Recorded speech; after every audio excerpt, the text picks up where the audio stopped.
রাধে রাধে।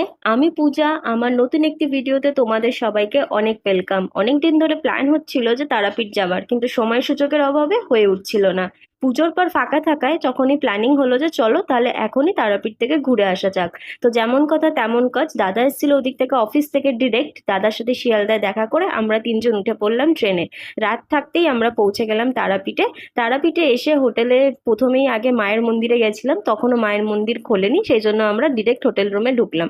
তারপরে ঘুম থেকে একটু দেরি করে উঠে চা খেয়ে রেডি হচ্ছিলাম। আর এটা জানো তো, আমার বরাবরের বাজে অভ্যেস, প্রত্যেকবার ভাবি যে কোথাও যাবার আগে আগে নেল পলিশ পরবো, বাট কোনোবারই আমি পরি না। সেটা আমি লাস্ট মোমেন্টে গিয়ে আমার এইভাবে পরতে হয়, আর নাহলে পড়াই হয় না, এটাই হয়। তো আমরা সকালবেলা একটু দেরি করে উঠে তাড়াতাড়ি করে রেডি হয়ে গেছিলাম, একেবারে ব্রেকফাস্ট না করে চলে এসেছিলাম লাঞ্চ করতে।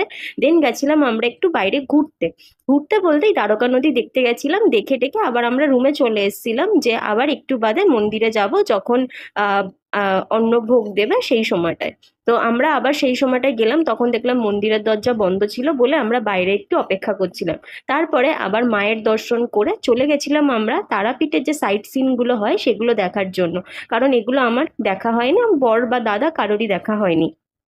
তো টোটো একটা বুক করে আমরা চলে গেছিলাম সেই সব সাতটা মন্দিরগুলো দেখতে। যেমন এটা ছিল জগন্নাথ মন্দির, তারপরে ছিল হচ্ছে শ্রী নিত্যানন্দ মহাপ্রভুর জন্মস্থান, অন্তর্ধান স্থান, তারপর ইস্কন মন্দির। সত্যি বলতে কি বলতো, এইসব মন্দিরগুলোতে গিয়ে না আমার আর ওখান থেকে আসতে ইচ্ছা করছিল না। আর সব থেকে ভালো জিনিস হয়েছে এটাই যে দামোদর মাসে গিয়ে আমি ওখানে দীপদান করতে পেরেছি, তো এটাই আমার কাছে অনেক বড় কিছু। আর এই মন্দিরের রহস্য আমার কাছে একটাই, সব মন্দিরের ফটো ক্লিয়ার উঠলেও, পাশের বিল্ডিং এর ফটো ক্লিয়ার উঠলেও, এই মন্দিরটার ফটো আমার কাছে কিছুতেই ক্লিয়ার ওঠেনি। যখনই আমি ছবি বা ভিডিও তুলছি ওটা ব্লার আসছিল।